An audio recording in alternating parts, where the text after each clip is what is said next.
Depuis jeudi soir et les accusations portées par la militante Rokhaya Diallo à l'encontre d'Éric Coquerel, il fait l'objet d'accusations dont les contours sont flous puisqu'il n'y a pas de plainte à Mmh. proprement parler. Je voudrais revenir sur les mots de l'une des personnes qui se plaint, Sophie Tissier, figure des Gilets jaunes, qui hier sur BFM TV parlait d'une drague lourdingue, d'un regard salace, gluant, d'un comportement, je cite, outrancier, offensant, harcelant.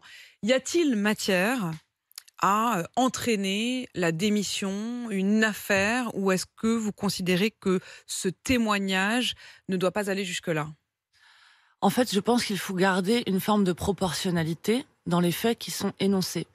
On est dans une séquence là qui suit celle de Damien Abad, mais qui suit aussi celle de Jérôme Perra, qui avait été condamné pour violence conjugale. Et c'est comme si on se retrouvait dans un gloubi-boulga en fait d'accusations.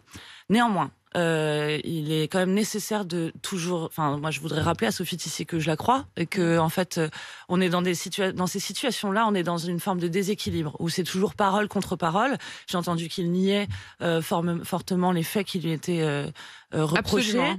Il dit je veux affirmer que je n'ai jamais exercé une violence ou une contrainte physique ou psychique pour obtenir un rapport, ce qui caractérise, à mes yeux, dit-il, la porte d'entrée d'un comportement délictuel dans le domaine des violences sexistes et Et sexuelles. a priori, on n'est pas encore dans un cadre délictuel. Donc effectivement, on n'est pas. Enfin, vous m'avez posé la question de son éventuelle démission. On n'est pas dans ce cadre-là pour le moment.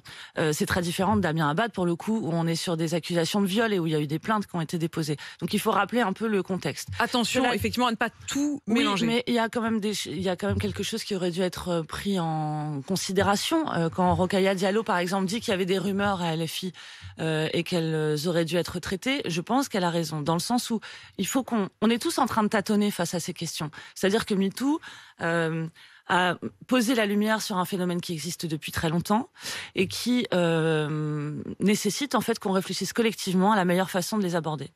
Et donc, je pense que dans cette situation-là, les organisations politiques, notamment, doivent être proactives.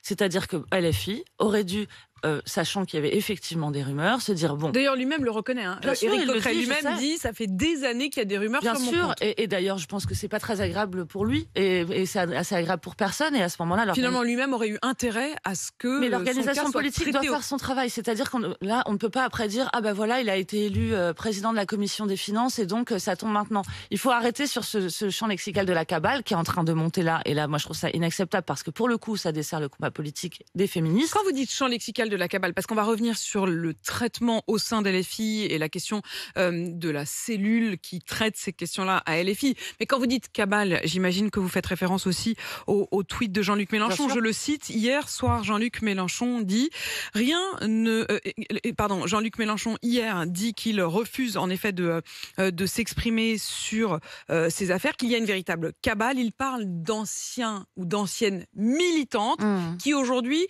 en quelque sorte, se vengeraient écœurées par les attaques contre Éric Coquerel menées depuis 5 ans. Il dit que c'est sans preuve et que des militantes qui étaient engagées avant à LFI en feraient une sorte de vengeance. C'est ça qui vous choque? Enfin, il dit aussi que Éric Coquerel a gagné contre l'extrême droite à la commission des affaires.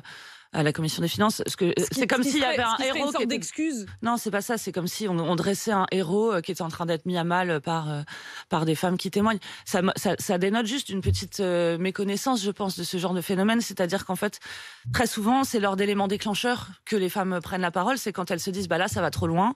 Ça a été le cas pour Damien Abad quand il est devenu ministre. Pour des femmes, c'est devenu insupportable. C'est probablement la même chose pour Éric Coquerel, où il y a des éléments déclencheurs qui font qu'il y a un instant T où les femmes décident de prendre la parole. Donc je pense qu'il faut quand même raison garder et que pour le coup, j'ai pas fini tout à l'heure de dire que en réalité la France insoumise aurait dû entamer une investigation en interne avant de la nomination d'Éric Coquerel pour qu'il puisse lui-même exercer ses fonctions dans les meilleures conditions possibles.